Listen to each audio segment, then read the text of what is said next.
What is happening out there, Roto Scouts basketball fans?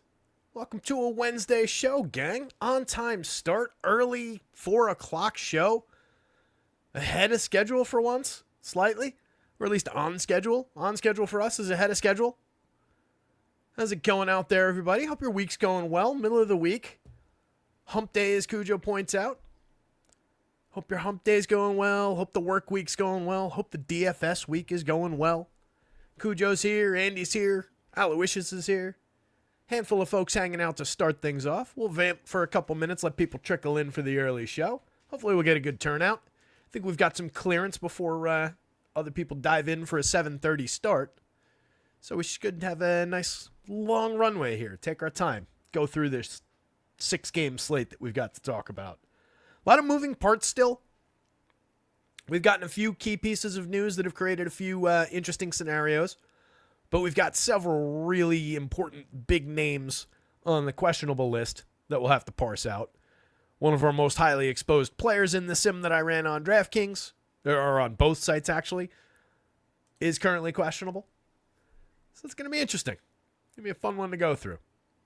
Steven Leibowitz walking in the door. What's going on, buddy? Good to see you. Ducking is here as well.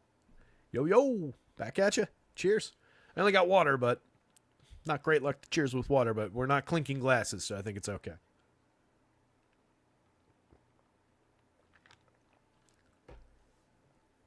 Not actually a big believer in things like luck like that, but I respect the tradition more than the actual thought of luck. Like 3 on a match is another one. What else is there? I don't mind walking on. I'll walk under a ladder. You guys, black cat crosses your path. I don't freak out about that. I see black cats around here all the time. There are some many feral cats around in Jersey City. There's actually a whole colony that people take care of, a half-mile north of here, and they just populate the whole area with cats. But yeah, walk under a ladder, no issues. Black cat, no issues. Yeah, little traditional ones like that, though. Don't cheers with an empty glass. Don't cheers with water. 3 on a match. There's a couple others like that. They would come to me in the moment. Anyway, Steven Leibowitz on the questionable list. Uh-oh. What's going on, buddy? Hope you weren't waylaid in Manhattan like a certain CEO was today. You guys following that? Craziness. I don't know if anybody saw the videos of that, but I won't weigh in opinion on it, but just crazy. The clip, they say people, professionals like that don't exist in real life, but holy shit. Oh, it was wild, Steve. The CEO of United Healthcare, right outside their office building, 8 o'clock this morning, in full suit, was walking in the building, and guy put a couple shots through his heart with a silenced pistol and got away. Totally nuts. Like I said, I mean, they flat out say, you see that in movies, but those people don't really exist. But that guy certainly seemed like he existed to me. It'd be interesting to see that unwind, though. But anyway.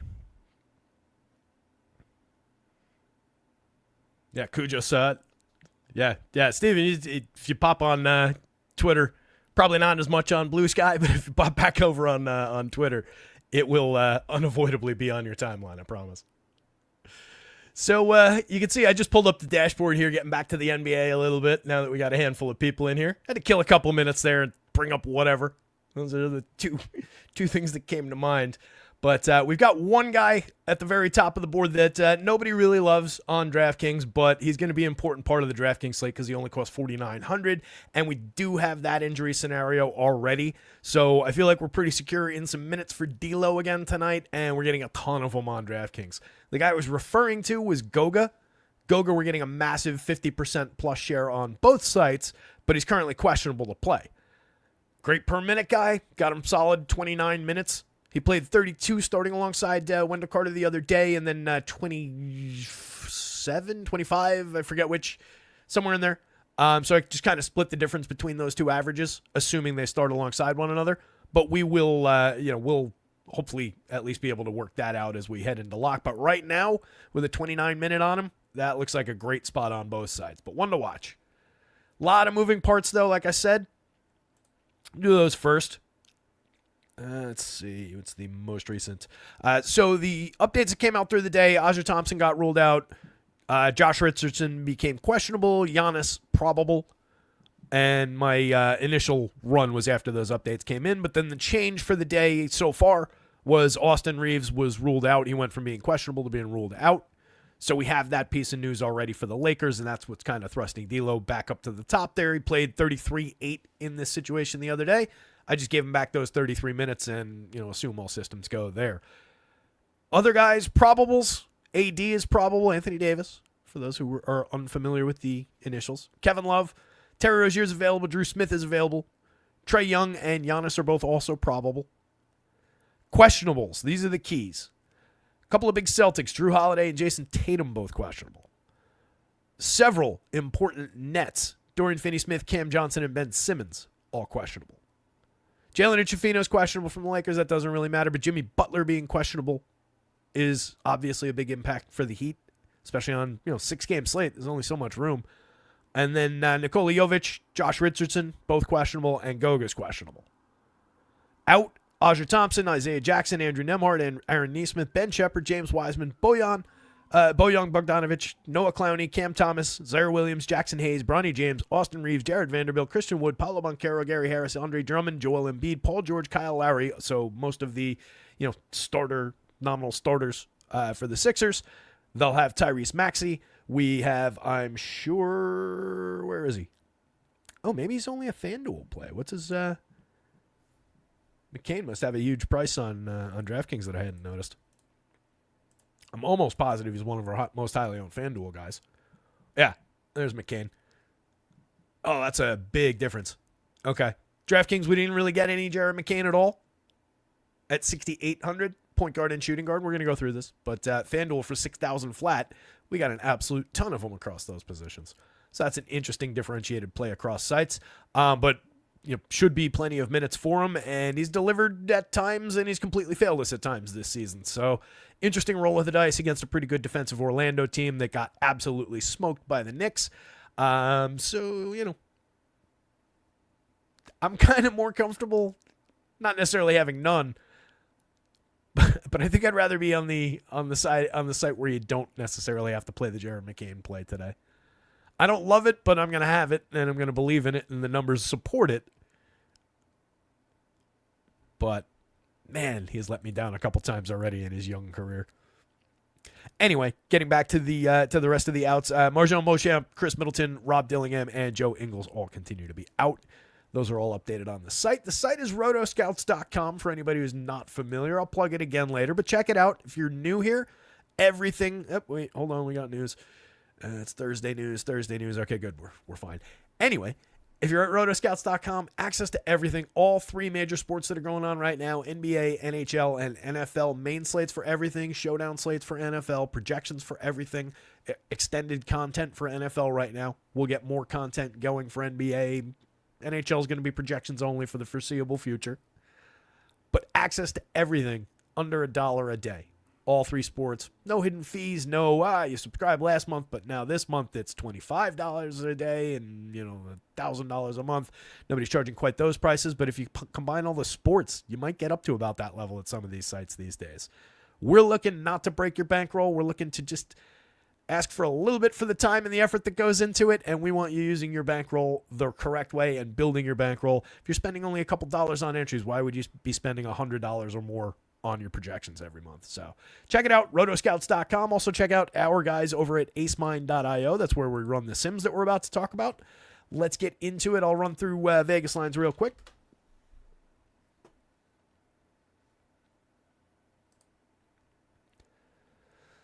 Pacers and the Nets. Again, three pretty critical pieces for the Nets that are currently questionable. We don't really know what that's going to look like yet. That game's at a 225-point total. Nets are 2.5-point underdogs at home. Pacers just kind of looking in and are who they are, kind of a spot. We already knew who was going to be missing. Nembhard's out, and we've kind of got that shaped already. But we'll see how they come up in the Sims. I expect we'll see at least some mid-range shares of a number of those guys from the Pacers. And then the Nets, it's a situation where the way we've got it projected, they'll probably come up in, kind of are who they are kind of a shape around the key players. But if several of those guys miss, that's going to be an extreme source of value on this slate. So that's one that is going to potentially change very, very much between now and lock.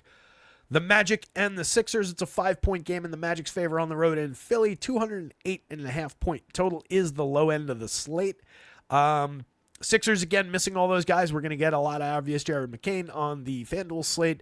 We'll see what some of the other pieces look like. You can pretty much always go to Tyrese Maxey, but it's not a great matchup on the Sixers side going up against the Magic. It's a terrible game total. On the Magic side, Goga, again, looking like a great piece, coming out at just a pretty solid value score. You can always get the Franz. So we'll go through the pieces and parts on that one. Lakers in the Heat. Heat favored by 3 at home. 216.5 point total there. Not the greatest of game environments, but obviously a lot of really good players in that game. A lot of high-end guys that you can just kind of spend money on. AD, LeBron, Bam, so on and so forth. And then we'll have some role players from Miami emerge again. Definitely if Jimmy Butler doesn't play. So we'll go back to the Tyler Hero play. We'll see how he's coming up. He's probably already exposed pretty decently, and we'll just get an uptick for him if we don't get Jimmy Butler. So definitely a situation to watch there. Lakers outside of the movement for D'Lo and some of the moving parts guys, probably just D'Lo. The top end guys, maybe we'll see some Rui and guys like that creep through, but not sure we'll get a ton of those guys. Detroit and Boston, again, with both Drew and Jason Tatum questionable. This one could swing a lot as far as having value from the Celtics emerge. It's already a 14-point spread. Boston favored in a home game over Detroit. 221.5 point total there. Definitely another one to keep an eye on heading toward lock. Interesting shape of the slate, too. We've got 4 7:30 starts. An 8:10 start, 8 o'clock start. I'm looking at Pinnacle, and they've got it listed at the actual tip times, which is 40 and 10. But it's a 7:30, and then the Atlanta and the Milwaukee Bucks game locks at 8. That's a 4-point spread in the Bucks' favor at home. 236 point total is the top of the slate by a cool 11 points over the Pacers and Nets game. So there's just going to be a lot of upside coming out of that. We're going to see a bunch of upside for Giannis. If Trey goes, we'll see a bunch of upside for him. So definitely an important game to the slate. That one locks at 8. And then we've got 2 hours till 10 o'clock with the Timberwolves and Clippers game. 10:30 rather, 2.5 hours. So it's a sprint at the start, and then it's going to be a long wait for this last game that's going to radically change the slate. T-Wolves favored by 3 on the road, 214 point total there. We're kind of an already know what's going on scenario in that game. But we've got some value around Mike Conley. There's obvious upside with Ant. There's James Harden sitting there with good per minute performances at a high price. Odds and ends pieces at worst from the clip. We get a lot of Zubac. So it's going to be an interesting slate, and it's going to very much change around some of that news that's probably going to break as we talk through this slate.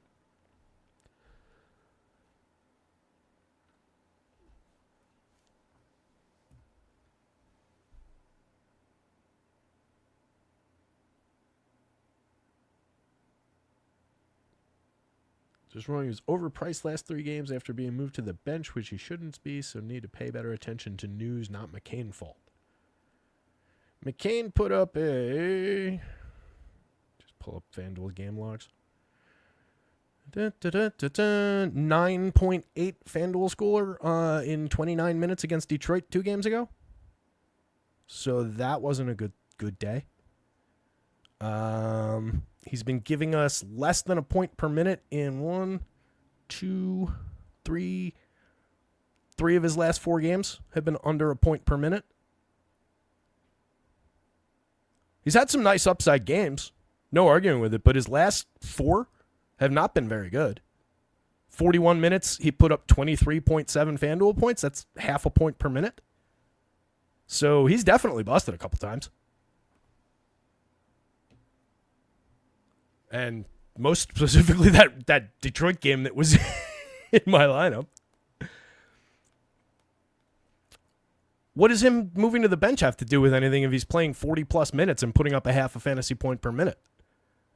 I don't care if he's playing off the bench. It's about the total minutes that he plays and what the rate is. If anything, he should have a better rate playing off the bench because he's not playing alongside high-volume starters like Tyrese Maxey and, when they're healthy, Embiid, Paul George, and so on.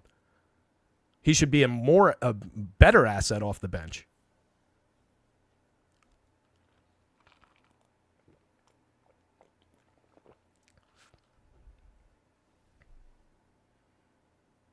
I disagree that I'm wrong. That game, and I'm pretty sure that game against Detroit, he started 2 games ago. Happen to have popcorn machine open right now. I was checking out that Orlando stuff. That's not the right game. Oh, yeah, it is. You're right. He didn't start that game, but he played 29 too. Yeah, he was a value in that game. We had a bunch of them. I'm not saying, I'm flat out saying he looks like a great spot today. He's one of the most important pieces on the FanDuel slate. But it is definitely not incorrect that he has underperformed his last few games and dramatically underperformed a couple of them. He's a rookie. That's going to happen. The reality of the situation is that he massively overperformed typical rookie numbers in his number of good appearances this season. He seems like he's a very good NBA player, right? But we can see it on the screen here, assuming I'm still showing that to you guys. Right? He's putting up 0.93 per minute so far on a FanDuel scale, 0.98. That's a very good rookie performance for a guard. If he's a big, that's different, right? Because you can just collect those fantasy points. But this is a guy who is very much a creator of fantasy points. And he's been very good. That shot's been falling. He's been a good scorer in a real sense. But he's overperformed expectations for rookies. Typically, we put rookies, when we don't have baseline for them, at like 0.7.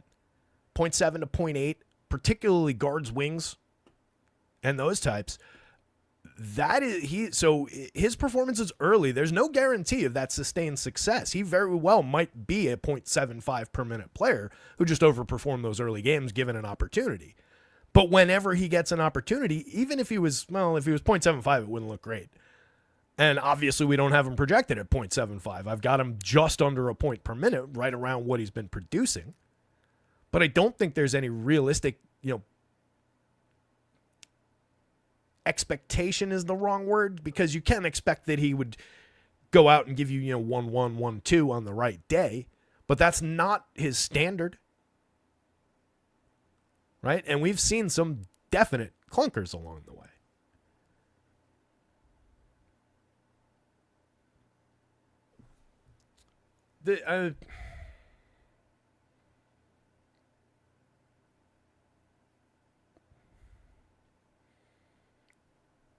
22 and 29 in the last 2, yeah. I don't want to get the entire show on Jared McCain. The 41-minute game was 3 games ago against Houston. Played 41 minutes, 15 points, 6 rebounds, an assist, a steal, 3 turnovers, 23.7 FanDuel points. I'm looking at the game log. 27 minutes the game before that against the Clippers. He put up 23 FanDuel points. He had a good game against Brooklyn, 43.5 FanDuel points, needed 38 minutes to get there. That's just over a point per minute. That's my point. His ceiling is, a 1-1 kind of a player. So he's pushing the upside of that salary range, and it looks great at 6,000, but that's why we're not getting him that much at 68, because he's not a great value on DraftKings at that price. So he's right on the line. But to say that he hasn't failed a couple times is completely incorrect. To say that he is overperforming is debatable. And again, moving to the bench with the starters all back when they are back should help him as far as the rate, because he should be the guy in that unit. So the fact that he's fallen in that role is not a great sign. And you will see roller coaster performances from rookie guards. It's just how it works. Anyway, good debate, though. A little one-sided because I'm the only one with a microphone. It's fun looking into these things, though. It's always worth asking about, always worth bringing up.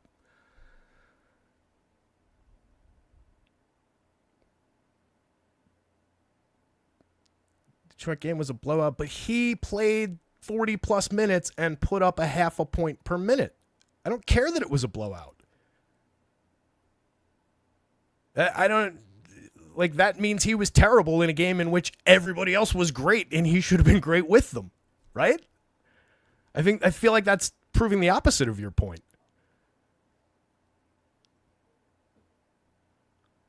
And yet, for a guy who is a 25.6% usage guy for the season, playing with a G League team off the bench should be good for him because he, again, should be the guy taking all the shots and doing all the heavy lifting for DFS points.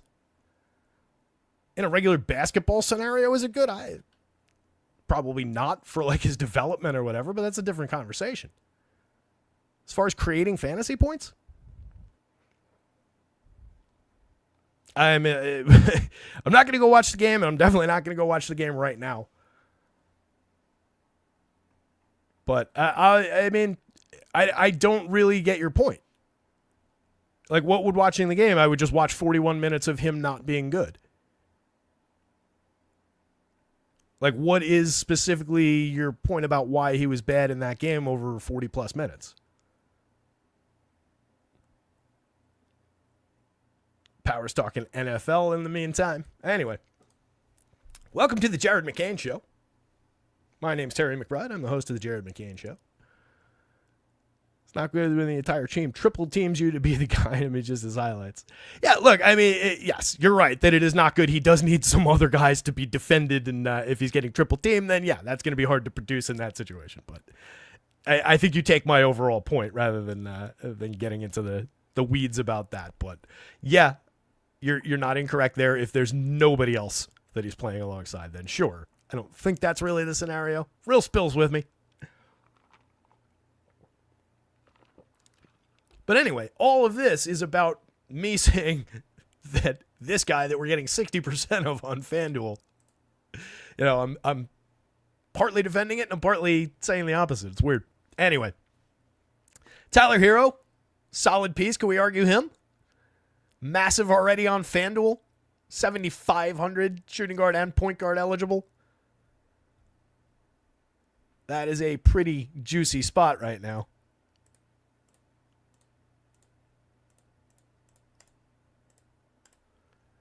How much hero do we need?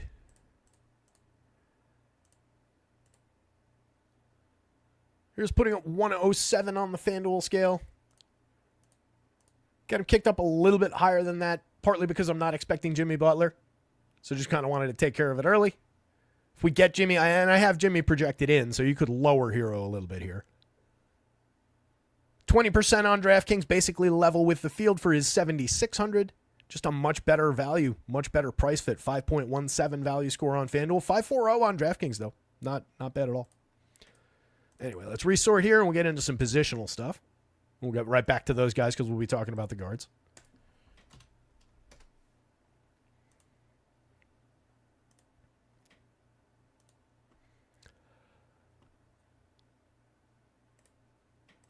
So, D'Lo just up at the top of the board again, benefiting from the absence of Austin Reeves. Stepped in the other day, played nearly 34 minutes, 33-8, put up 31-1. It's a pretty typical D'Lo game. He's been at 0.9 per minute so far this season. There's no real change there. 0.93 on DraftKings. For 5,900, he's a functional moving piece on the FanDuel slate at 77.3%, basically level with the field. On DraftKings, 4,900. Wildly different price. Point guard only. We got him 76% of the time. 6+ value score is one of the best value marks, if not the best value mark overall on the entire slate. Certainly the best by a wide margin among these guards. Just looks like a great piece at that price on DraftKings. Think of what you want of him as a player. I'm not a big fan, but that value is undeniable. Even if he goes out and just gives you his 0.93, that is perfectly fine. And he's a player who does have ceiling on the right day. 54.4% true shooting with a 24.3% assist rate. He's not at all a rebounder. Making just 32.8% of his threes, so there's a little bit of additional upside there on the right day. One or two more of these go down, and you've got an extra handful of points to get you. That's essentially a standard deviation. 2 threes is basically a standard deviation for him. So that gives you a significant amount of upside if you catch the right day for those shots falling. Having some D'Lo and some Hero battling back and forth in that game, it's all right. We're getting radically different shares, though. 62% of Hero over here and only 7% of D'Lo. 20 and 70 on the DraftKings slate. You'll have more lineups with both of them on DraftKings. But I do think it's an appropriate play. Bogdan looking pretty solid on DK at just 4,400. Again, this is a player that we're still dealing with last time out, 24-6. Just put up 22.3. He's been a 0.80 per minute player so far this year, 0.84 on DraftKings. But in the past, this is a 0.95, 1+ type player. Just a very solid piece whose price is just way too low now. So we will get the bounce back, the return to form from Bogdan, and plenty of upside. 40+% on DraftKings and ahead of the field. Not really a piece on FanDuel. He's 5,000 over there. That's a lot more of a correct price for him, especially in him in this kind of a form. So irrelevant movable part on the FanDuel slate and a critical piece on the DraftKings slate because he's so cheap. He's got 2 position eligibility. Bogdan's looking great on DK today. Oh, absolutely, Mama. Always love. Cujo says Norm Powell is out. That'll be impactful. We'll talk about that in just a sec. Let me just pop that onto here so I remember to tackle it. Plenty of time for updates. 7:30 lock today.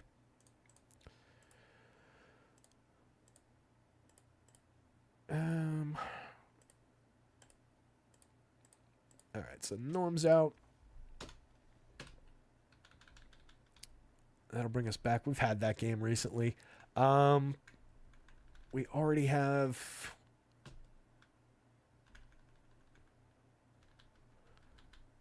Yeah. Is KPJ out already? I didn't list him. But I also didn't project him.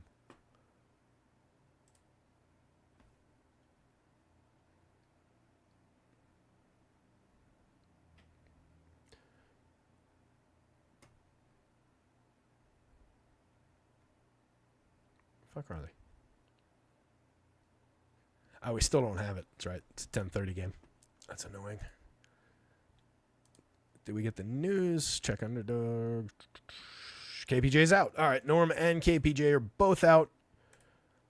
So that was just a question on whether KPJ would be there to put in, but they'll both be out. So we'll have a pretty significant impact for an uptick in minutes around the Chris Dunn's, Derek Jones, Amir Coffees, Nick Batums of the world, who are all like mid-20s. Each guy gets a few additional minutes. Everybody mediocre from this team looks a little bit better. I don't know how much Clippers we're actually going to have gotten here.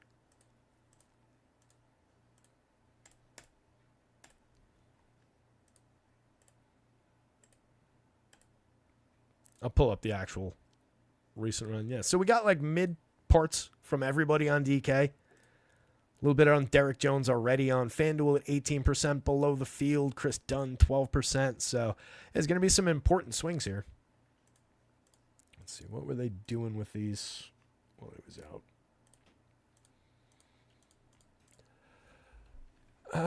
All right, so let's see. KPJ was in for that one. Norm was back for those two. That's annoying. So 3 games back with no Norm. But KPJ there soaking up 24 minutes just out of the overall. Jones played 24. Dunn played 27. 24 apiece for Batum and Coffee. Everybody kind of floating in the territory of got him. And then we had Terrence Mann, Jordan Miller get involved a little bit. So it'll be that group of players. It's just going to be a shuffle of minutes with everybody inheriting a little bit of the, what did we have on Norm? 28? 28.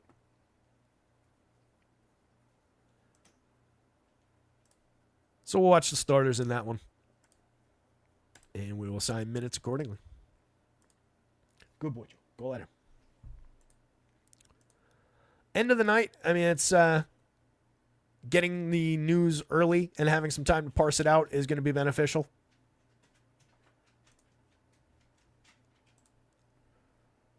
We get anything else? Let's see. This is all next week and Thursday news. All right. So continuing on back into the guards here. What did I do? What did that beat? All right.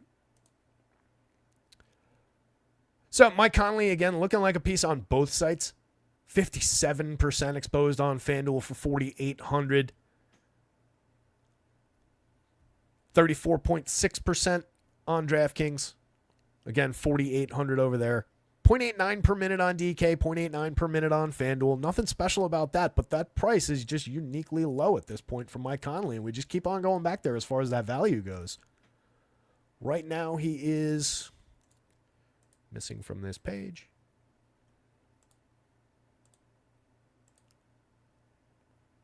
There he is.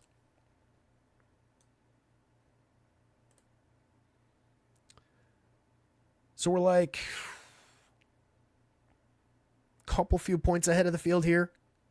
It's essentially level, but we're slightly ahead. And then a little bit further ahead. Actually, wait. That must have changed. This ownership's been all over the place lately, by the way. They missed, who the hell was it? Jacoby Walter yesterday by like 40 points on the high side. It was bad. Their miss yesterday by 40 points on Jacoby Walter inspired me to stay up till 4 o'clock in the morning trying to crack ownership. I didn't quite get there. Pissing me off. All right.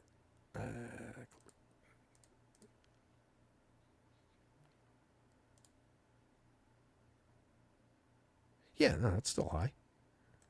All right.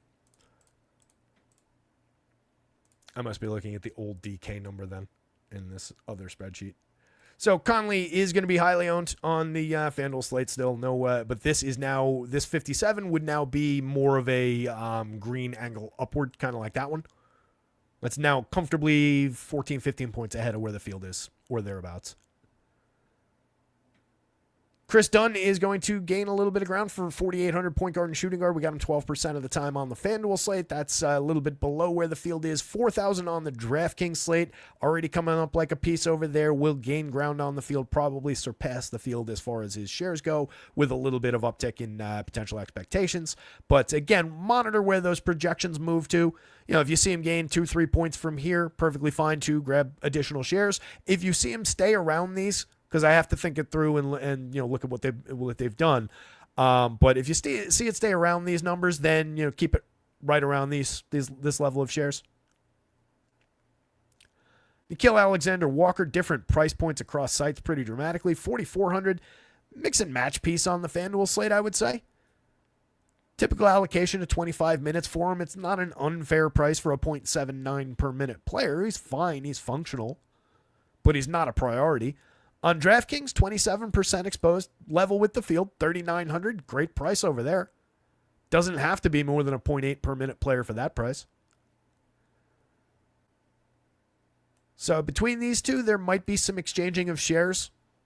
If Dunn does go up, it might be at the expense of Walker with some of that shared shooting guard eligibility and essentially the same price tag. But there is some back and forth there, and if you don't want to get overexposed to Dunn, you can sink some shares into Naw or the other way around. Dalton Connect is a little bit higher priced than that group, but Quentin Jackson is not. 3,600 for him, 47 for Connect. 17% exposure, 16% exposure under the field on both guys. I would say that all four of these guys are somewhat interchangeable parts. Or I didn't mean to highlight Conley. Those two are somewhat interchangeable parts.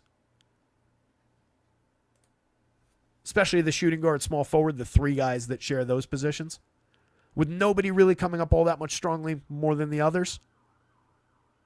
With expectation of Chris Dunn potentially gaining ground, those could be a source of shares to sink into Chris Dunn, or again, vice versa. Jackson at 21 minutes on FanDuel, 26.6% exposed, pretty significantly below the field there.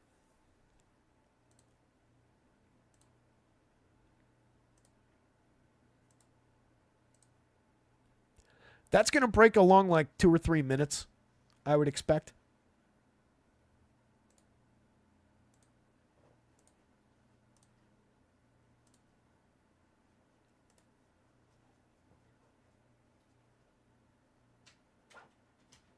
Yeah, so they've got him with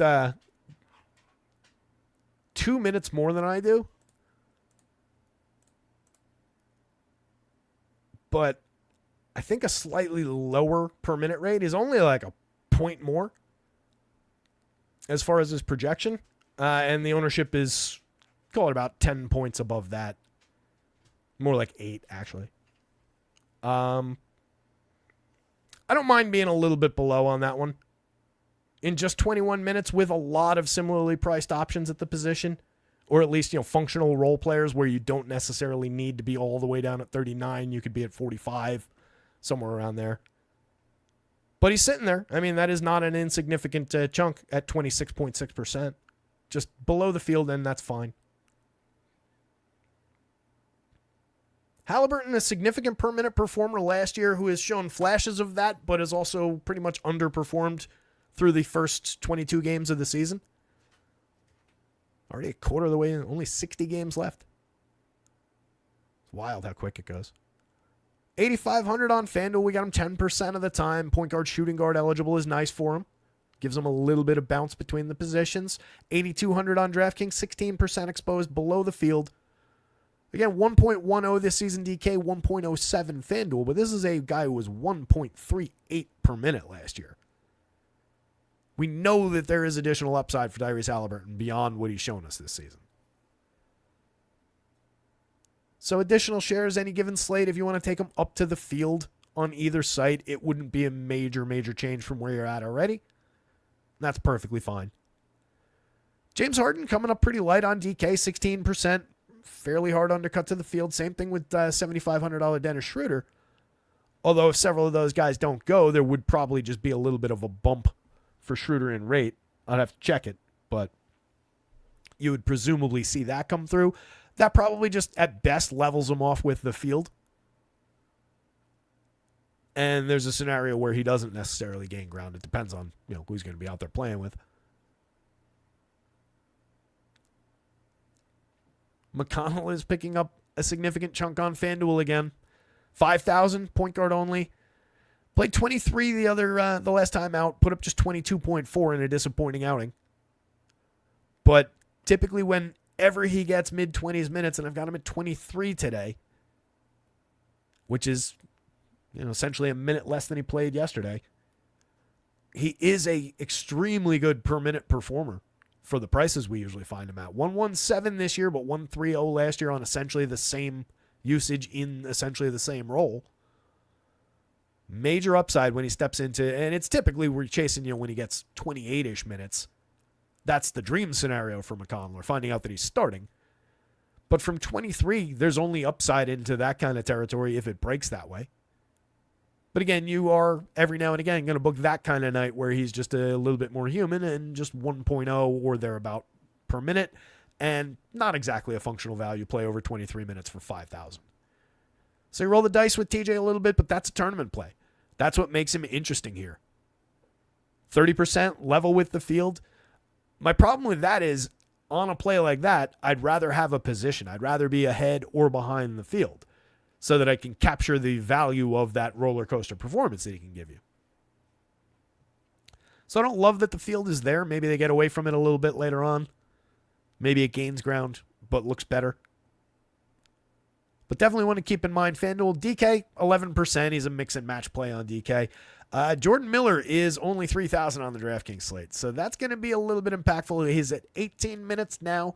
And presumably with Norm not going to play, we'd have a little bit of downstream impact for him. Again, last time out, that was 11, but he played 20 in a couple games. The first 2 games that Norm missed, he played 20. And then he dipped to 11 with no visible change in the third game. Not sure exactly why that was. But again, this time out is different than the previous examples with no Norm Powell, because they also won't have KPJ there soaking up 20-ish minutes. just a lot to go around for these guys. So I would expect this to become a pretty significant piece of value, because even if you just give him,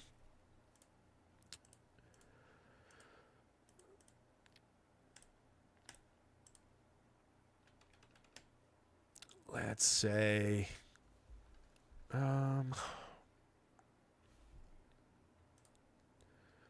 he's been at 0.90 per minute. He's played in 12 games, just 14 minutes on average, and returning 0.90 on DraftKings. The projection I currently have him at for the 18 minutes is more in the lower mid 0.8 range.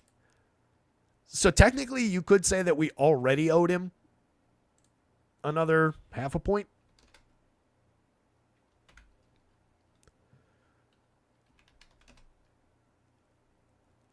More than a full point, actually. And then if you give him at that rate an additional even 2 minutes, that becomes a ridiculous value at 3,000 on DraftKings. Right? Just making the rate change and leaving the minutes at 18 and just putting him at the rate that he's put up so far this season already puts him in the 16-point territory. So that's going to become a value for 3,000 for sure. Definitely one to watch on the DraftKings slate. This would be up here in this kind of territory, I would expect, if we reconfigure and rerun. Which, given time, it's 4:41 now. We're like a quarter of the way through the cards. But assuming there's time, I'll try and rerun a DraftKings sim. I'll be rerunning FanDuel sims for my purposes. But I'll try and rerun a DK sim for anybody that's in the Discord for when we get some news, but particularly because there's going to be some interesting clippers. Kelly Oubre, mix and match is who he is, kind of a situation. 14% on the FanDuel. Under the field, 8.6% on DraftKings. A little bit of a harder undercut to the field at 5,300. And now again with more emergent value that share the shooting guard position with him, I think this gets even more wiped out. It's probably not a lot of Kelly Oubre, even with some upside created by multiple missing starters. Jalen Suggs, 40%, pretty solid looking on FanDuel. Shooting guard and point guard eligibilities for 6,400. He's a 1.03 per minute player this year. On DraftKings for 66, point guard only, a little bit of a price difference. And look at how many guys that are point guard only we were getting just kind of ahead of him. So without that positional flex, even with the util spot, with the guard only spot, it's having a bit of an impact, I think, on Jalen Suggs' his overall value. He's a sub 5 value score on DraftKings, where we're looking for 5.5. The FanDuel price, 5.13. We're looking for 5 over there, so that's pretty terrific. Wouldn't mind if the field got away from Jalen Suggs, and I don't know where they would necessarily go with those shares, but just started trending away so that I could get a better position on that spot too, because I like the looks of Jalen Suggs here. KCP, no real love on FanDuel, a little bit more on DraftKings, but nobody's idea of a great play at 0.62 per minute. Just is who he is. 32 minutes of solid defense. Every now and then he can accrue some points. If the shot falls a couple times when he randomly takes a few on his 12% usage rate this year, 12.6 last year, takes a couple extra shots, makes them, comes up with a few steals, does KCP type things out there. You can find value from time to time. But more often than not, you're just getting your 0.62, and thank you very much. So, difficult player to get to, but 8%, he's a mixer. No worse than a mixer, but nothing special about his spot today. Trey, just 1.3% FanDuel, hard undercut to the field at 7.3% on DraftKings. That is one of our bigger drops relative to the field. 8,800, that's not a bad price. No wonder he's popular. Let's see where they have him at.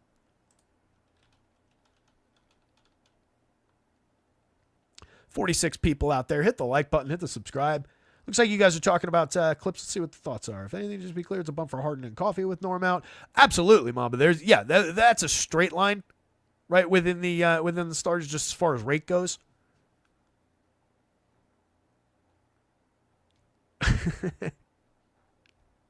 Puts Amir Coffee off the second team and no KPJ, so everyone gets a bump. Right. Powell out, Harden gets 30% more shots, spends a B2B, so I lean toward a mini blowout, putting Miller and Coffee in play, and hope everyone doesn't get a bump. Power Harden controls the offense. They don't change the business on the guys in or out of the lineup. They just insert some position in a solid role, and Harden controls the ball. Yeah, it's more just about how those minutes are going to change, and a guy going from 22 minutes to 26 minutes becomes a different kind of a play if his price is at a certain point. So once we're getting into especially the $3,000 Jordan Millers, Like I said, Jordan Miller only needs to go from 18 minutes to 20 minutes to become a radically different play at 3,000. And we were already getting him without that change. So it's all like, zeroed in on those kind of things. But there's going to be a significant just rising tide effect for anybody wearing a Clippers jersey today. Ducking likes the Zubac one-off. I love Zubac. We get him a lot. I had a bunch of them last night.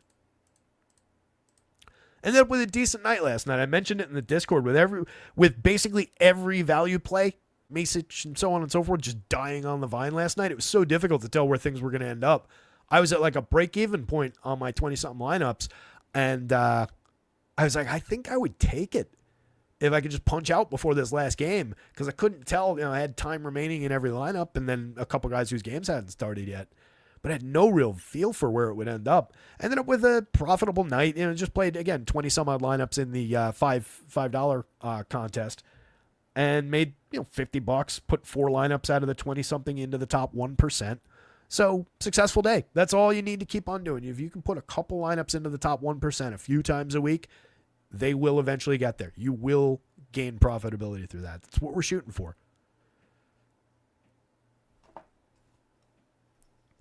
But yeah, a lot of disappointing values. Hopefully we get there with a couple of value plays. That was the difference in some of those lineups. Had all the big players, right? Harden was in a couple of them. What did he actually end up doing last night? 33-7 in 31.8. Very average game for James. Right about 1.0 per minute. He's been putting up 1.4 per minute on the season. You can't argue with the fantasy production. 40+% assist rate, 56.3% true shooting, 10.2% rebounding rate. 9,800, not a great price anymore on FanDuel. This was a lot better when he was in the low 9s and the high 8s early in the season. He's earned the high price tag as far as the DFS performance goes. At 94, he's a little bit more valuable on DraftKings. But again, this is another one, point guard only, that just might get gobbled up by a little bit of emergent value at point guard and a little bit of emergent value at the guard only spots. So we might end up even further behind the field, but the field might also come down on Harden, which could then have the opposite effect of making him more appealing if the field is there a little bit less. If we could stay stable with our 16% and have the field drop past us, that would be dynamite. Probably not going to work that way. Let's see. We talked about McConnell, KCP, Ant, 17% level with the field on FanDuel in the late game. I like that. 6%. You can take a little bit more on Ant. Point guard, shooting guard eligible, 9,100 on DK. Just 88 shooting guard, small forward on FanDuel. Still remains a fantastic price. 112 per minute this year on 30+% usage. One of the few true 30% usage guys on the slate. 31% last year, put up 1.21. We know there's additional ceiling on any given slate for Ant. So happy to be here. Happy to kick that up to, if the field's at 15, 17, 25, honestly. Take a little position on him. And that also gives you swappability in the late game. And then over here, if you kick it up double that, go 12 and get to the field or a little ahead, perfectly fine. Dame falls into the same bucket as far as if you needed more shares of Dame, you could certainly grab them. Typical scenario for him, 36 minutes. Usual expectations of 1-2-1 or thereabouts. But pretty hard undercut to the field. A lot of just guys taking those roles. Especially, again, point guard only guys. There's a lot of them on FanDuel today. Same deal on DraftKings. Not a lot of multi-position at the... well, there are. Let's see, 1, 2...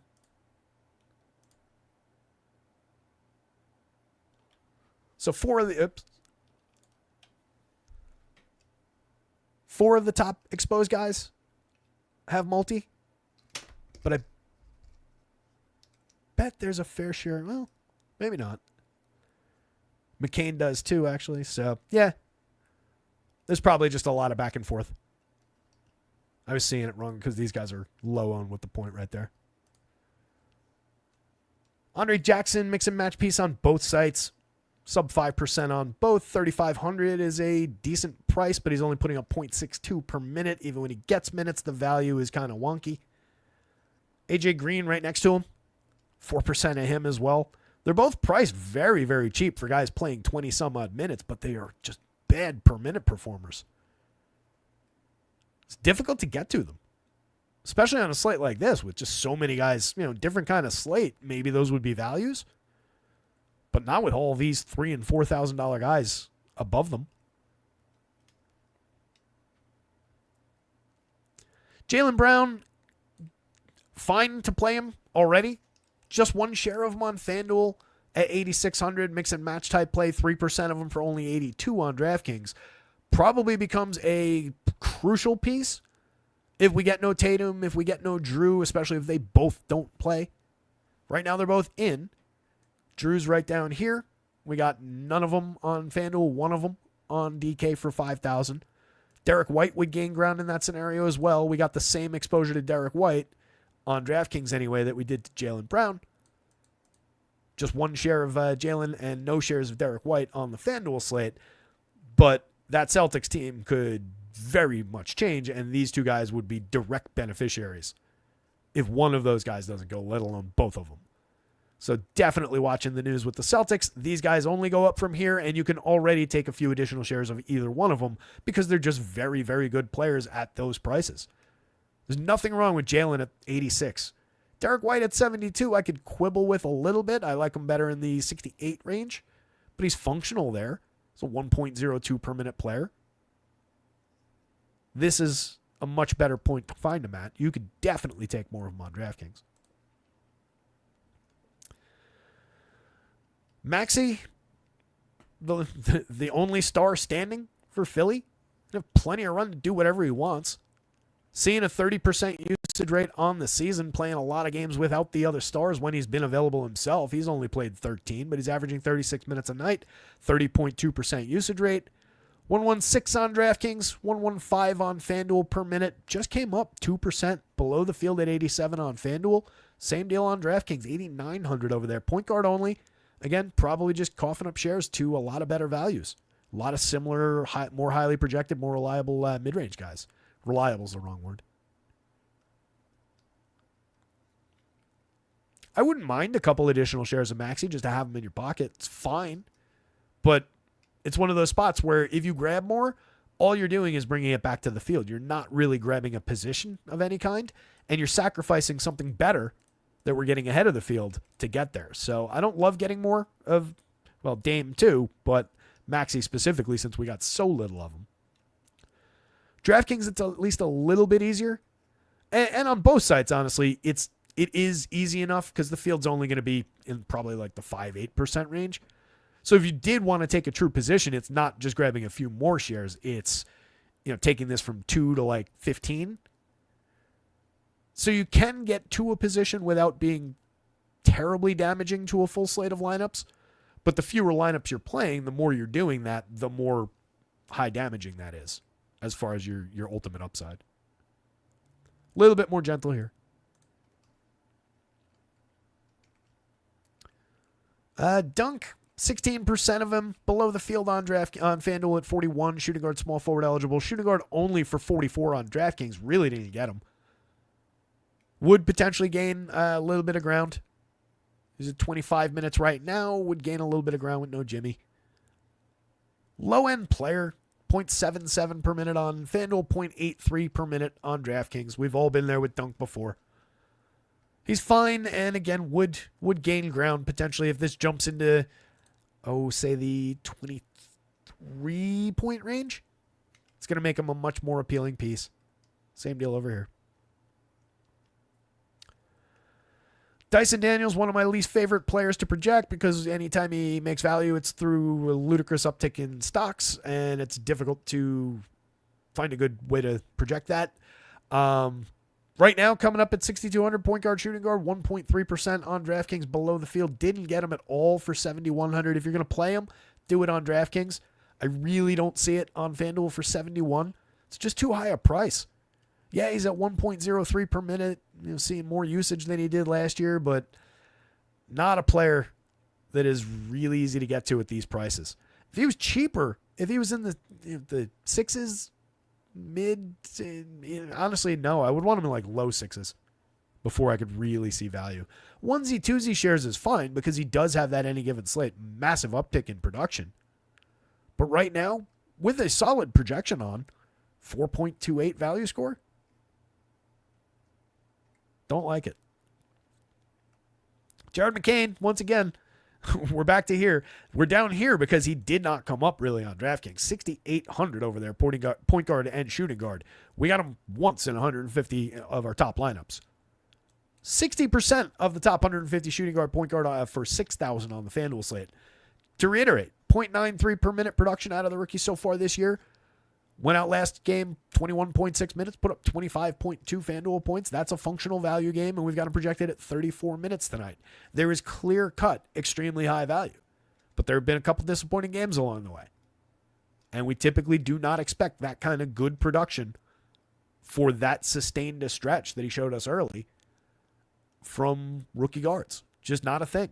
So I would not be surprised at all by being massively disappointed in Jared McCain again by the end of the night. But I fully expect to have 60% or maybe a little bit more of him in lineups, depending on how things break. Again, though, there is emerging value at shooting guard and point guard. So we'll see what happens with this, because that's not really a value price anymore. It's just kind of a good rate for the price and the minutes now. So that's one to watch. This could also come down very, very quickly, depending on what happens with some of those values. Mamba likes Franz for 40 tonight. Always good pick.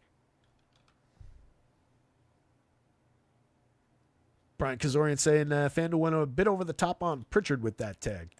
Yeah, I didn't say Peyton Pritchard's name, did I? Where is he? 7K. Yowza. We blew right past him because he's 0% exposed on both sides right now in 26 minutes. Another guy who would gain significant ground if those the two big Celtics don't play, Tatum and Drew. But not right now. And for 7,000, that is, very much along the lines of McCain. That's not a value price. You're just getting a good player, but he's a sub 1 per minute player. So do you really want to pay 7,000 for a sub 1 per minute player on the average? Yeah, he came out, had a great game the other day, played 33 minutes after he didn't start, and we made a slight change. I took him down by 1 minute, I think, in the change. I was like, yeah, he's still going to play most of the minutes we were giving him. He was a crucial value all day. Reran the Sims, didn't get him. Went out and put up 45 points. That ruined my night. That was, 2 nights ago? Yeah, Brian, that was a good shout out, because it's at least important to mention him, and especially with the consideration of questionable guys and just an opening where he might jump into the starting lineup and play 33 minutes or play 30 plus minutes off the bench. He's going to need those 30 plus minutes though at 7,000. At 55 on DraftKings, I'm actually, I guess, not surprised we didn't get him. Do I have him too low?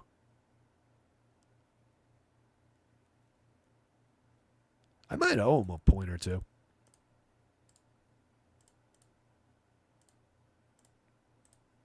Did I fumble his rate adjustment? Let's see.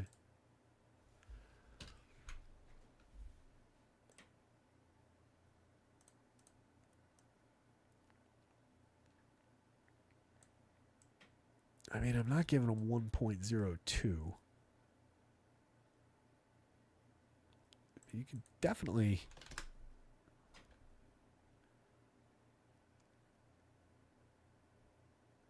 I might owe Peyton Pritchard about 1.5 points on the DraftKings scale. Call it like 1-2 or whatever on FanDuel. I think that change is going to come through in the next update. I just missed a rate adjustment on him as I was going through spot checking all the players. He should have been a little bit higher. I basically had him at last year's rate, right around the 0.88, 0.87. And again, he's been a better performer than that. So this is going to adjust slightly. It's not going to have any impact whatsoever on FanDuel. But for the 55, put him at like 24 instead of 22.6. That would be a little bit more substantial. But for comparison's sake, at 5,000, point guard only, with a 25-point projection, not 24. So for 500 more, for a point more, we only got one share of Drew in this, from the same team. Not that matters. So even with the additional point, I don't think it really creates a gigantic spike in value here. unless the minutes change. But if the minutes change plus the rate correction, you'll definitely see some Peyton Pritchard in your life. No other outliers down here, though. Onesie-twosies on Gary Trent, Jaden Ivey, Anthony Black, so on and so forth. All just mixers down there. Ben Simmons at 4% and might not play. Ben Simmons, I think, is more interesting just for the impact that he has if he doesn't play. It's kind of an is who he is spot.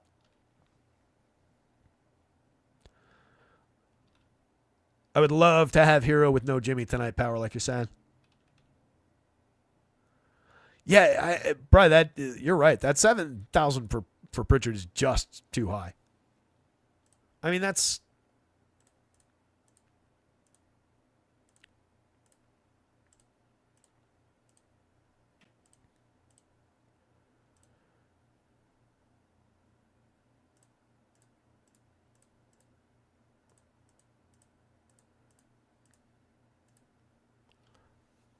Across all positions, priced between 65 and 75 on FanDuel today. Peyton Pritchard's 0.97 is lower than all but 3 of those players. One of whom is Cam Johnson. One of whom is Rudy Gobert, who shouldn't really count. Another of whom is Benedict Mathurin, who's a reasonable comp.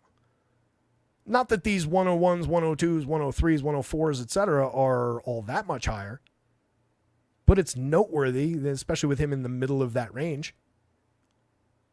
Right, the 0.92 that I get at 6,700 from Ben Mathurin, over 35 more reliable minutes, is more significant than the per minute rate at 7,000 that we would get from Peyton Pritchard, even if he steps, to your point, into starters minutes. Same deal with Cam Johnson for 6,500 with significantly more security of minutes. Guy who spiked a few upside games as well this season, especially when those other dudes are out, and he's got a lot to do. 0.94 per minute, that is a much better value for 500 less than Peyton Pritchard. Yeah, it's different positioning, but we're looking at everybody within $500 on either side. It's $1,000 range. So yeah, it's a bad price fit. I'd rather have Hero for 500 more and 1.07. Give me my 10th of a fantasy point more per minute with much more security of minutes and a potential roll-up tick for Tyler Hero for the 500. Absolutely buy that. So yeah, this for good reason. I'm with you.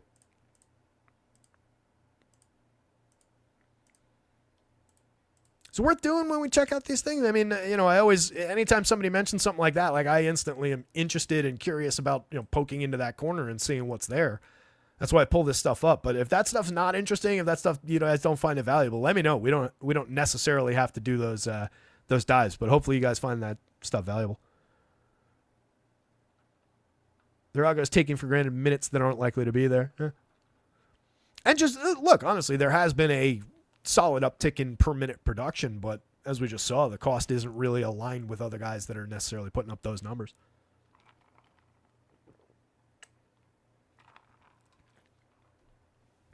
Let's get to forwards.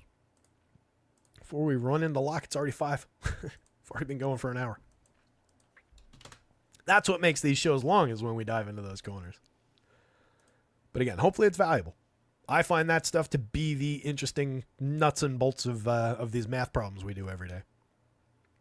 Looking at, all right, what does this impact have against those multi-position guys, and so on and so forth. It's always a good day when you can have 50% of Giannis Antetokounmpo in the top of your lineups. I know I can't say his last name right. 41% exposed on DraftKings level with the field, 50% exposed on FanDuel. 1.70 per minute, 1.71 per minute. It's Giannis. Just play him. Take more if you can, honestly. That's it. That is just an indicator that Giannis is a massive piece today. So if you can manage to work your way ahead of the field on a play that good for that player, even at that price, that's what the value is here for. So you just want to take it. Bogdan, we talked about, looking like a good piece on DraftKings. 4,400 is a great, great price for Bogdan. I know he hasn't reliably done it this year, but I promise you, it is there. He is a good NBA player. 0.95 per minute last year. It was, 0.15 higher than what he's put up so far this year per minute. Especially if you get a no trade day, then he even more dramatically shoots up. Cam Johnson looks good right now and could potentially look even better. 32.5 minutes projected, a little bit over a point per minute. He's been a 0.94 per minute player. We're giving him credit for making a couple of his threes. 56% exposed on your FanDuel slate for 65, both forward spots. 36% on DraftKings for 66. Love the piece and could be more intrigued by it as we go forward. That game, again, in a different order on this sheet. I was like, that's not it. That's a 14.5 point. Detroit-Boston is at the top of the sheet I am looking at. It was in the other order when I was looking at Pinnacle. But Indy and Brooklyn, 225 point total, at least via this sheet that I put together earlier, is the second highest total on the slate. So especially with all the moving parts, that's just already kind of an appealing game environment relative to the other games on the slate. And there could be a lot of upside for Cam Johnson. There could be a lot of upside for some of the other Brooklyn pieces. Alexander Walker, we went through already. Franz, 19%, little undercut to the field. But I tell you what, if you wanted to sacrifice some of this for some of that and take your extra, 1,000 and change or a couple thousand there, it's not completely crazy, which feels completely crazy to say given that one of those guys is Giannis. I would not do it. That wouldn't be my move to sacrifice this for that. But it's there. And then that gives you a little bit to spend at other spots. But there's so much value that I don't know that you need the little bit to spend at other spots. But like if dipping from Giannis to Franz somehow also bought you LeBron for 92, just based on having that extra couple K to spend, you can go from a 7,000 something, you can go from, let's say Siakam or Jimmy up to LeBron. In a few lineups, it's probably okay. It's probably worth doing. But Franz is popular. We're getting him smashing into kind of an elevated price tag. He's putting up 1.33 per minute on the FanDuel scale, 1.34 per minute on DraftKings. For 98, we're in a more comfy position. We got a little bit more of him in the raw sense. We're closer to the field on DraftKings. So here, if you want to just level him off, make him look like those guys, not at the raw exposures, but you know what I mean, like level with the field. I think that's okay, more so than it is over here. But we are still getting him nearly 19% of our top 150. Not nothing.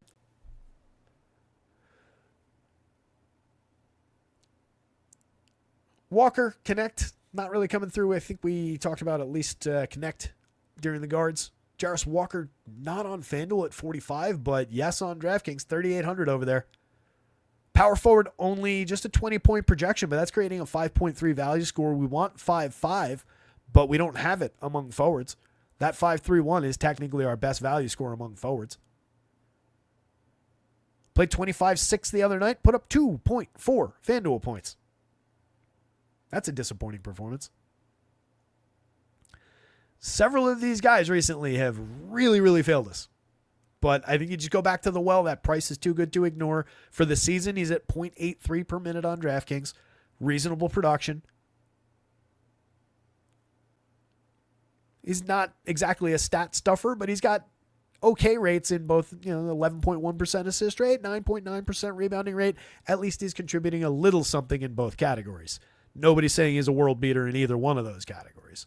But for your cheap money, at least he's a guy who can find some points, create some fantasy points along the way somehow through those attributes. So there's a little bit of meat on the bone as far as the value goes, but obviously very capable of a dramatic underperformance. Quentin Jackson we talked about already. LeBron's LeBron. 36% for just 9,200 on FanDuel. Happy to have it. 14% below the field for 95 on DraftKings. Power forward and center on DK. Also happy to be there. I think this is correct. I think the FanDuel one is correct. Differently priced across sides, different positioning. Still putting up 1.27 per minute on FanDuel, 1.34 per minute on DraftKings. That is down a little bit. 1.38 on the FanDuel scale last year. It was higher on DraftKings, obviously. But this is still a significant per minute performer, and he's not incorrectly priced for that kind of production. So 36, if you take it down to, call it like 25, and maybe you're more level with the field, it's not incorrect, but you don't have a position then. You're just with everybody. I'd rather have a position. That's a specific one where I'd rather be ahead or behind the field on LeBron.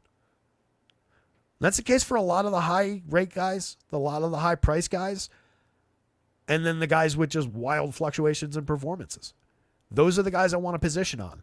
I'm fine being with the field on just Joe average type plays. You know, assuming no role change for Cam Johnson, this is more than enough Cam Johnson. I'm fine being at the field at 36% on Cam. A player like LeBron, I want a position on. Nas is a good example of one of those guys with the fluctuations of performance. He's right in the next line. 2% exposed here, 14% exposed, same exposure as LeBron, both below the field on DraftKings. Just 4,600. I get it over there. Power forward and center eligible. He's a great per minute performer. 1.02 this year. It's down a slight tick. 105 down to 1.0 overall on the FanDuel slate. But we just saw him do it the other night. His slightly above 1 per minute on the days where he gets upper 20s minutes instead of like lower mid 20s minutes. He immediately starts becoming more valuable. Those just accrue very, very quickly for a player like this. So this wasn't a bad game. This wasn't slate bending, but it's functional. And especially if you get it at 46 over here, it starts to become pretty valuable. At 52 on FanDuel, it's not really creeping through. But Nas is also capable of putting 38 to 40 up in that 28 minutes. This isn't a ceiling game for Nas. This is just an average game. So if you get the ceiling game at that 52, that's the roller coaster I'm talking about. So this is a position. The field's not really there. On FanDuel, the field's probably 5-8% here. But that is a represented position. We're below where the field is. But let's say it was a day where, he was projected at 15. Let's say his price was lower and he was 15, kind of like he is on DraftKings. Let's just use DraftKings as a better example. 15%, we're below the field. That's one where if you wanted to take him more, you would need to kick that up to a significant chunk of ownership. You would want him at least 25, probably 30%, so that you have an actual position. And that's just defying the math on this one. But that's what I mean by riding the roller coaster. You want to be on one side or the other of that curve with a play like that. I don't want to just be at the field on that one. Tatum is looking like a mix and match piece if he plays. 2% on FanDuel. Love to have more of him. He's a fantastic per minute performer at 1.37. Another one of the true 30% plus usage guys on the slate. 10-2 on DraftKings. Not a bad price at all. Small forward, power forward eligible. 13% here. You could definitely take a little bit more. You could make him a little bit interchangeable with the similarly priced, similarly exposed LeBrons of the world. Same deal with Franz further up. Assuming he's out there, I don't assume any kind of downturn for Jason Tatum. If the Celtics are... Stop sending me Yankees news. I don't want it unless it's Juan Soto. And especially don't put the words Juan Soto in it. And then don't make it pop up again, you bastards. Like I needed the Yankees announcement to say Juan Soto in the middle of it and have that much text and be about their alleged interest in Willy Adames. To do what? I guess fill in at second. Take over Glaber's job. They've got Volpe at short. Not that Volpe's very good, but he's at least okay, adequate defensively. I don't like that signing at all if they do that. I mean, it's fine, but obviously Soto's the priority.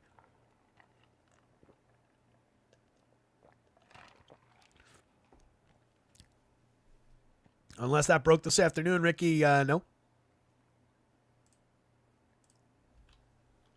I mean, I'll Google it just for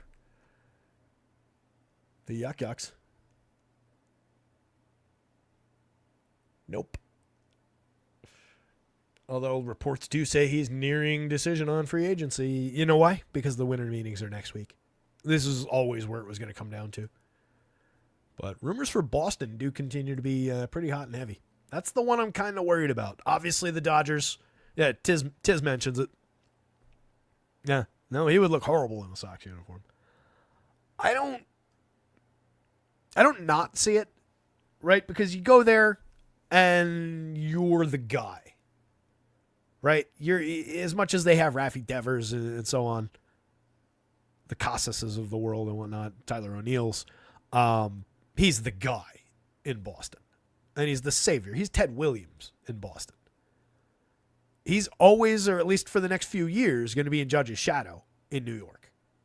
Not to mention many other star caliber players. He'd be the guy skills-wise, numbers-wise probably, or at least 1-1A with Judge. But it is a different situation in Boston, and he could go there and be the savior as well. So I can see it. I can see Boston. Boston, again, despite outside of the money factor, I'm more concerned about Boston than I am about the Dodgers, about any of the big money teams.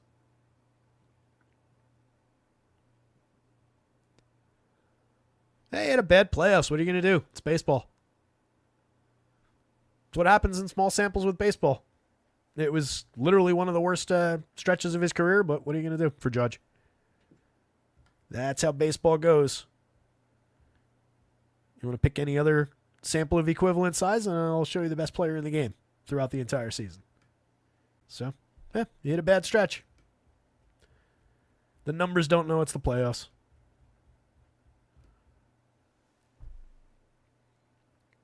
The error in the outfield is more unforgivable. I care a lot more about that, just flat dropping that ball, than the lack of output offensively. But anyway, we got more forwards to talk about here, so let's keep this thing rolling before we end up with a 4-hour show and missing Locke.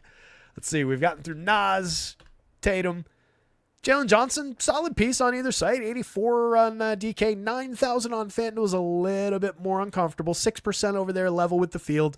I'm honestly okay with having up to like 10% maybe, if the field's only going to be in the mid-single digits. That's one I can take a position on. He's a good enough per minute player this year, 122. It's just kind of a high price now. On DraftKings for 84, we're a little below the field because the field's excited about that price tag. It's probably the right spot to be. He's only a 4.91 value score technically. But again, given the rate, if you end up at the field, if you end up around 20%, you're probably okay. Derek Jones, Jordan Miller on the move as far as just redistribution of minutes and responsibilities for the Clips. So just keep an eye on those Clippers. Everybody who goes up is going to get more valuable than they look right now. Derek Jones already hitting value a little bit on FanDuel, both forward spots for 43. And it's the opposite on DraftKings. Well, we did get Derek Jones 11% on DraftKings for 37. Just one forward spot, just power forward. More of a blocker to a lot of other values. But we did get him, and this will change. It'll probably be more like this with the rerun.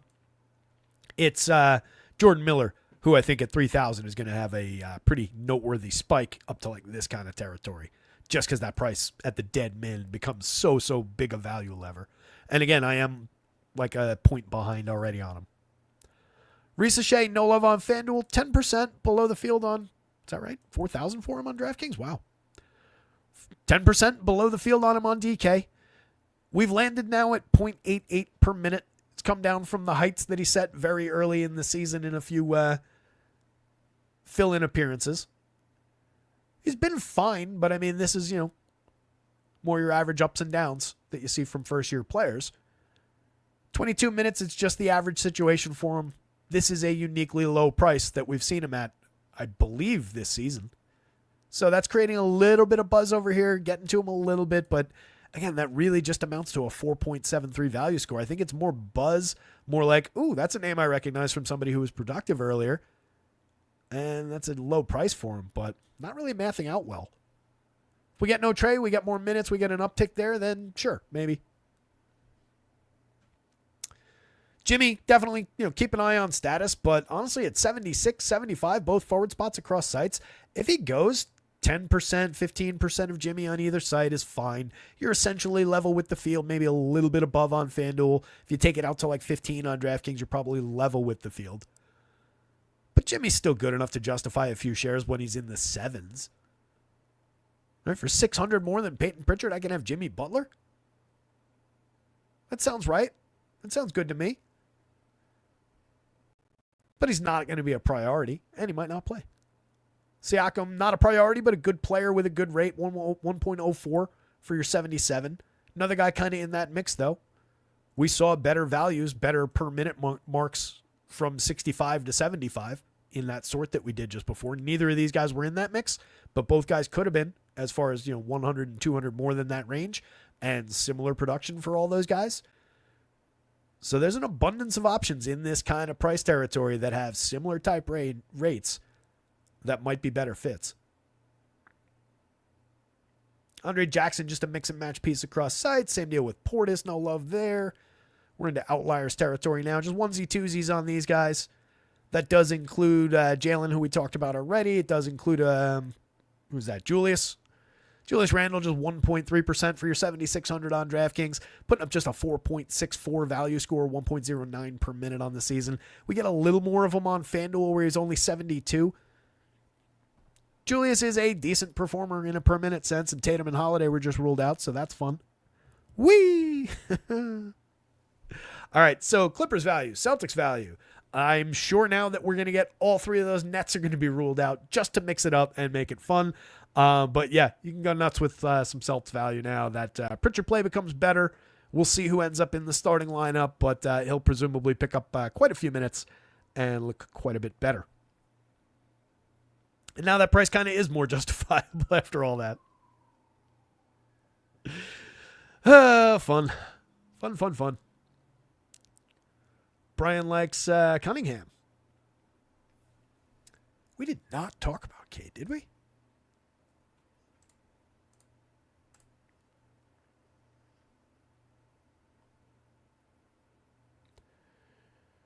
Where even is he? There he is. Well, not a lot of Cade. I tell you what, I mean, you are in no way wrong. That's absolutely a player. If I had just landed on him as I was cruising through the guards, he definitely qualifies for that group of, if you want more Cade, there's more Cade there for you. No Drew now. That's going to help him out a little bit. Still not a great overall matchup going up against Boston, but it's a significantly different Boston team than you would normally get. And not having to worry about Drew Holiday out there as a defender is plus. So yeah, that's an interesting spot that gets a little bit more interesting now. He was only coming up 4.6% FanDuel, level with the field, but if you kick him up 10, 12, and maybe there's a little bit of sneak around that because it's not necessarily obvious. 0.67% because he's 9,700 on DraftKings. That's a very, very different price fit. I would be cautiously optimistic with it on DraftKings. A little bit more enthusiastic about getting more with it on FanDuel. I'm going to give him a nudge, though. Or at least, you know what? I'm going to flag him so that I at least remember to consider giving him a nudge. When I do this, it's nothing significant. It's not going to be earth-shattering. It's just like, let me give him a tiny little rate uptick so that we can be sure that we're getting him where we want to be. Let's see.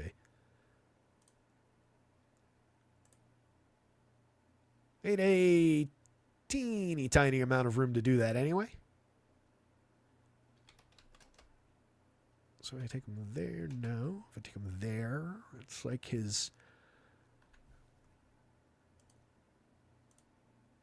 So I can give him 3/4 of a DraftKings point and just take him right to his season rate production at 133. I got him like halfway between 130 and 131 basically, which is just kind of happenstance. I wasn't aiming for 131 necessarily. But yeah, you could give him a slight sliver already, and then you could give him a tiny uptick from that just to represent like, this slightly improved situation.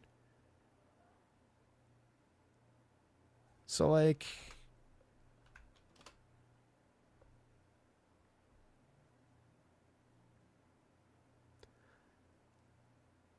yeah, like a 46-ish DraftKings projection wouldn't necessarily be completely crazy.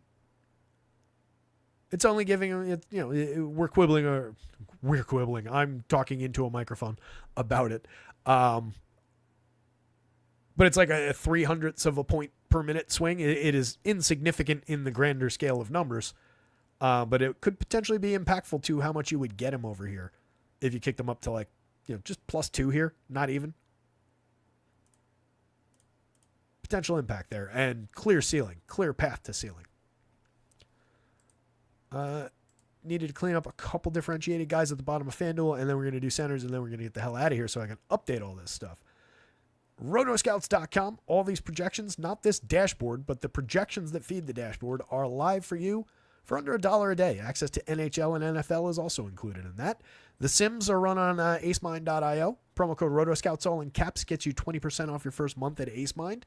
When you decide to subscribe to their products, you're going to get the best bang for your buck as far as buying optimizers and sim tools all in one package that work with one another. You can run an optimizer, dash off 5,000 lineups for this slate, and then automatically port it over to the sim, run the sim, get your output, 5 minutes, end to end, you're done. So you're waiting, I mostly run these. If I can start it at like 47, 6:47 for a 7 o'clock lock, I am comfy. If I start it 50 or later, I'm less comfy, especially if I have to update something for the site in the meantime. But you do not need much time. With these products, it zips end to end. Great output. Been consistently putting lineups in the top 1% using their tools with my projections. Encourage you to check them out. Dorian Finney-Smith, differentiated across sites. Stop leaving, you people. 4 people left while I was plugging. Unreal. Finney-Smith, definitely an interesting piece already on the FanDuel slate at 23%, both forward spots for just 4,400. Not a great per minute performer basically ever. 0.75 per minute is an uptick from his 0.69 so far this year. He's just cheap with a reliable chunk of minutes and potentially changing situation around him. He also might not play, though. One to watch. Could have a downstream impact if he doesn't go, just like the other Nets. Ben Mathurin, mix and match guy, really. 18% below the field. I'm happy to take a bigger haircut on $6,700 Ben Mathurin. Yes, he is in that group of $6,500 to $7,500 guys that we looked at. He was the, I believe, worst or second worst per minute performer in that group at 0.92. I just don't love the upside. And now that we're going to get more upside from like Pritchard at the 7,000 and so on, I'm happy to sacrifice these shares to get something better in that spot that buys me something better in another spot. Norm's off the board. Tobias, 9%. It's where we've been living with Tobias lately. No real upside, no real love. 6,100. He's fine. Right around that 10%. It's fine. But if I come up empty on Tobias shares, I'm also okay with that.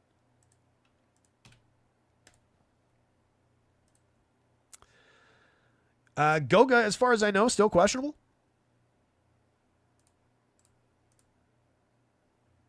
Let's see if that's changed. I guess I navigated away from Twitter.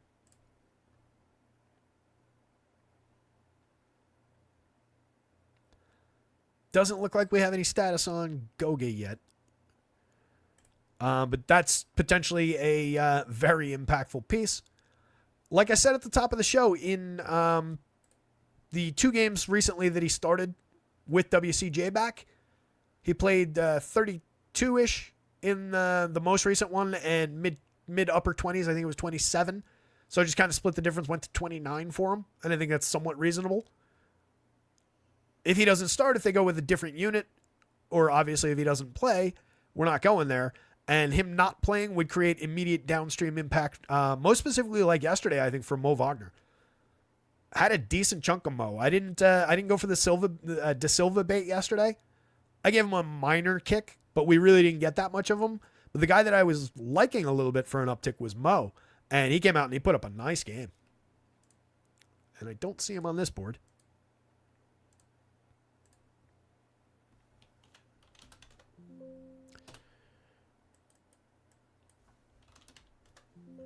What? Why is he not coming up? All right, I'm convinced that he's not here. Why is he not here? Oh, because he's Moritz. I was searching for Mo. Didn't get him at all over here. Dude played 28 minutes last night, put up a 43.9 on FanDuel. We're not necessarily going back to that specific level, but for the season, he's been a 1.19 per minute FanDuel player. He was a 1.07 guy last year. DraftKings 121. Just a 18-minute projection today. He plays 19.2 a night. But if there's no Goga, I like the upside for Mo to see mid-20s minutes at worst and potentially have a decent trajectory to providing value again. So that's one to watch, but right now it's Goga Day.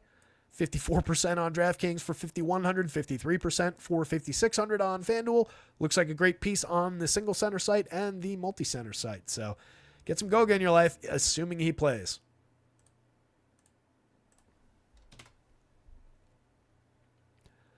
Giannis, definitely a spot filler as well at the center with the center eligibility on DraftKings. Not on FanDuel, but we got a ton of them on the FanDuel slate just with the power forward eligibility, so that's fine. Clint Capella, a bigger piece on the DraftKings slate. 5,200 over there is a functionally different price than his 5,800 on FanDuel. He is still a well above 5 value score on FanDuel at that price, though. 12.6% exposed, level with the field.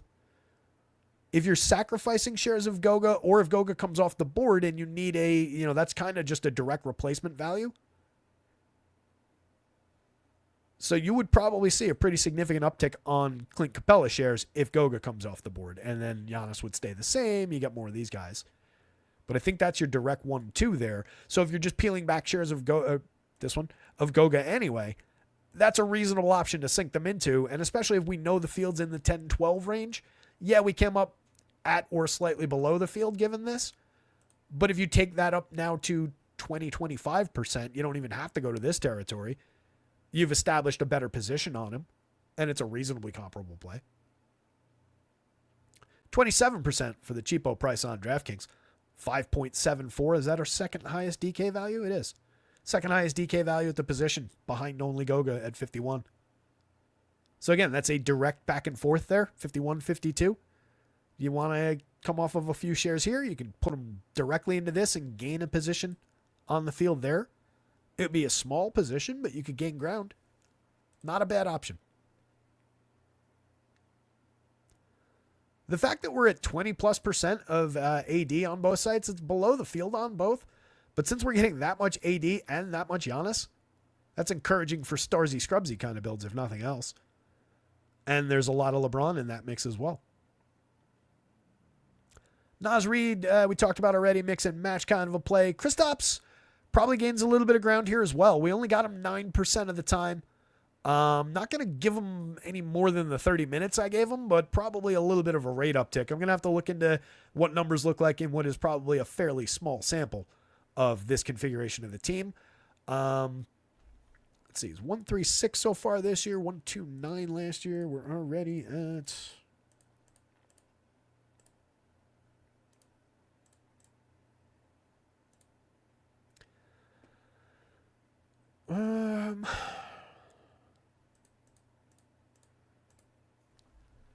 I mean, we're well below already. We've got plenty of room to give Kristaps more. Yeah, Kristaps going to see an uptick too.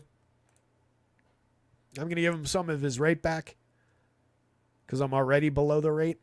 And then there's going to be additional rate probably beyond that given the absence of two big impactful players. So definitely look for more Kristaps coming through. 7,700 power forward center on the FanDuel slate. Not going to necessarily like box out Giannis from his shares, but probably starts to get competitive with some of the LeBron and AD shares at slightly lower prices. You'll see some shuffle between those values, I think. On DraftKings, we also undercut the field at 12%. Again, for 7,000 will become a more significant play. Center only over there, but it matters less with the util spot and everything. Zubac, just 6% on FanDuel. Good per minute performer for his price. 73, 1.11. He was in that mix of $6,500 to $7,500 guys and one of the top or the top per minute performer in that price range on FanDuel. 6,800 on DraftKings, center only 1.11 per minute. Take a few more shares of Zubac is perfectly fine, or be a little bit below the field and have a position on him. But a solid player with relatively stable minutes in the lower mid-30s. Not a great matchup, I'll say that about it, going up against Mini.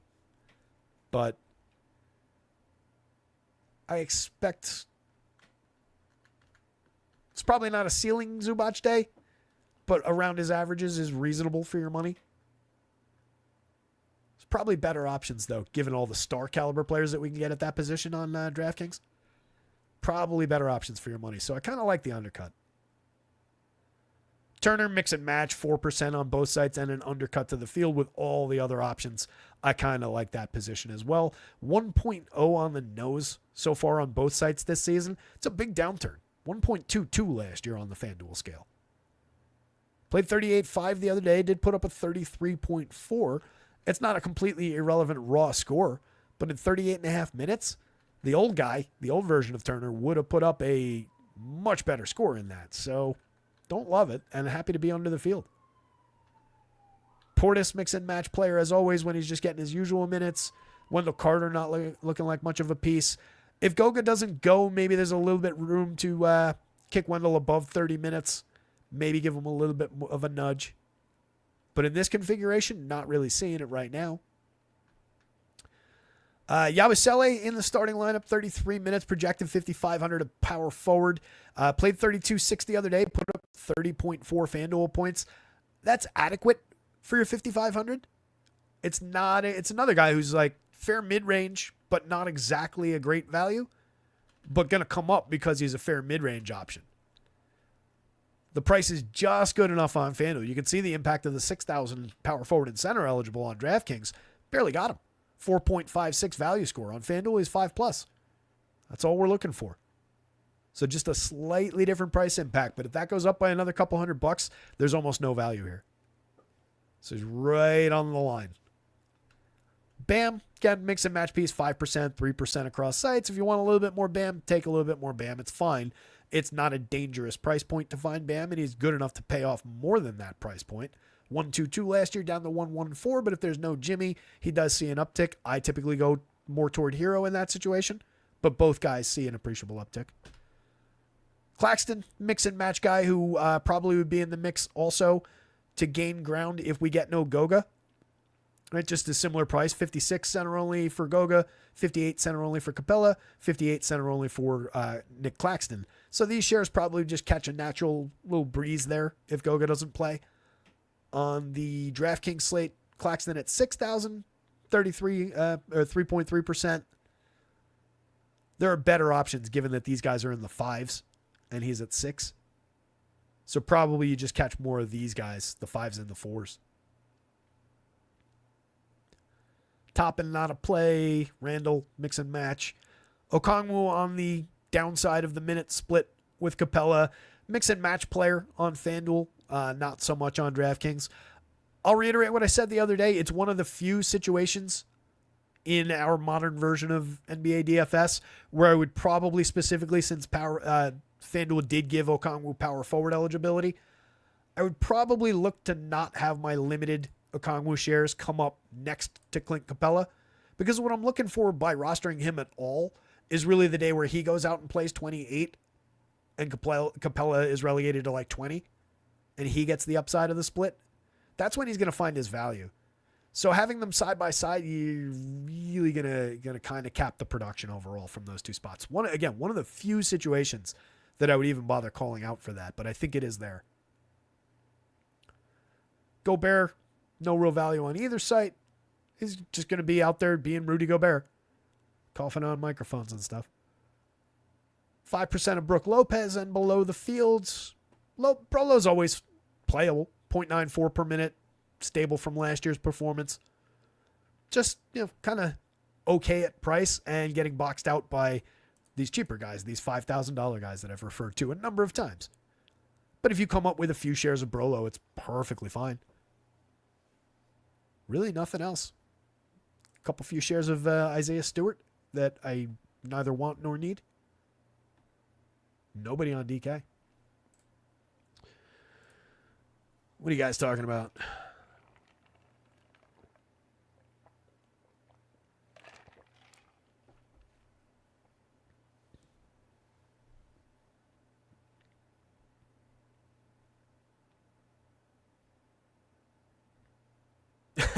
Mama says, oh no, Kristaps came up 55% optimal in his model. I think that's right. Yeah, given that cheap price point and the potential uptick. And as you're pointing out, again, on the other side of that with Kate, we talked about most specifically, just that Boston defense now lacking their upside defenders is definitely going to add to his to his upside, add to the appeal. So I am going to go forward with giving him that kick. Got to redesign the Celtics. Got to redesign probably the Nets when we get that news. The Clippers between now and lock. Hour 40 coming up on the nose here. 5:40 on your clock. 7:30 start time today, but we're through the positions. The lineups are not going to be worth looking at because the slate is already radically different. So you forgive me for that. I'm going to skip over going through the lineup constructions today. I will try, like I said, to rerun a DraftKings sim and just drop the top owned players or whatever into the Discord. If you're not already in our Discord, let me drop a link. Hop in there. Activity generates activity. I encourage you to come in with your hot takes and your discussions and your questions. And if you just want to see the sim results and not say anything, that's where they'll be. So hop on in. Check out rotoscouts.com. Again, everything, I won't go at length here. Everything's under $1 a day. That should be explained itself. And it's access to all of it, not just one piece. Not just hockey, not just basketball. You get everything. If I'm doing it, you get access to it for your $1 a day. Under $1 a day. So $6 and change today gets you from here to next Wednesday, puts the whole football main slate on the board, multiple hockey and basketball main slates. Enough said. The value's there. I think you can see it. Rocket Sauce likes Chris Dunn as a punt play. Yeah, he was in that list of guys that I was rattling off that were definitely going to gain ground there. So I definitely think that's going to be on the board. I don't know how sneaky it'll be, but it should be on the board there.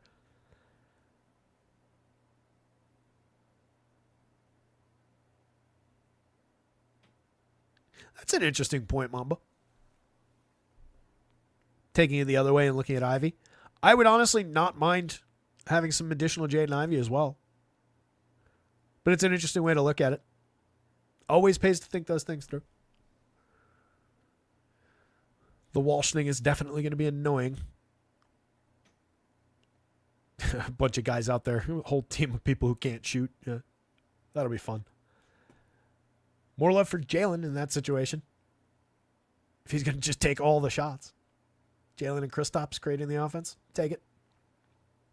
Anyway, thank you, Cujo. Appreciate you, buddy. Appreciate all you guys out there. One last time, hit the like. If you haven't subscribed to the channel already, do that. Trying to kick that number up. We're so close. Probably not going to get there by the holidays, by the New Year's, but we want over 1,000 YouTube subscribers. Doesn't cost you anything. Just click that little bell down there. Helps out tremendously, quite honestly, on the back end if we can get it over 1,000. And it's really not asking that much. Appreciate you guys. Thank you, Mamba. Good questions today. Good feedback today in chatter. Love it. Keeps me going and makes the show honestly more dynamic and interesting as far as I'm concerned rather than me just reading through numbers. So keep it coming, buddy. Really appreciate it. You guys all rock. Good luck out there tonight. Somebody go win something. Share it if you do. Come on back tomorrow. We'll be back at it for more. See ya.